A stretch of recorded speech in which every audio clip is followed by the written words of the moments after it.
Et si certains humains avaient la capacité de nager pendant 10 minutes sous l'eau, est-ce que vous me croiriez? Et ici, je vous parlais plutôt des bajots, donc les humains mutants, avec des gros guillemets.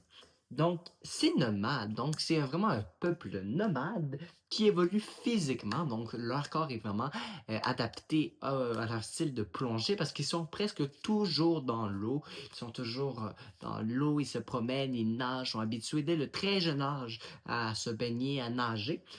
Donc, ils évoluent physiquement pour devenir des prédateurs sous-marins, donc la manière qu'ils chassent, la manière qu'ils mangent, effectivement.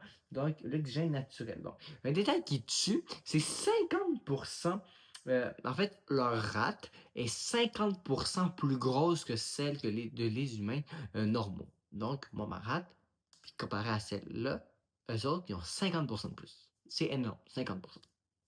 Donc, c'est comme une réserve d'oxygène naturel qui s'injecte dans ton sang lors d'une plongée. Hein. Mettons, quand moi, je prends une grande inspiration, je la retiens pour aller plonger dans ma piscine, et ça, c'est ma rate. Donc, ça, c'est ma réserve d'oxygène.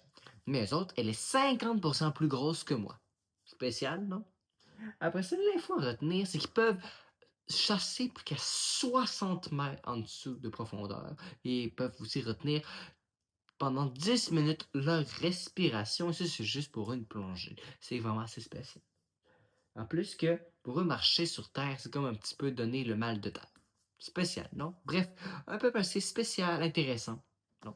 Si jamais vous voulez plus de curiosité de ce monde, n'hésitez pas à vous abonner.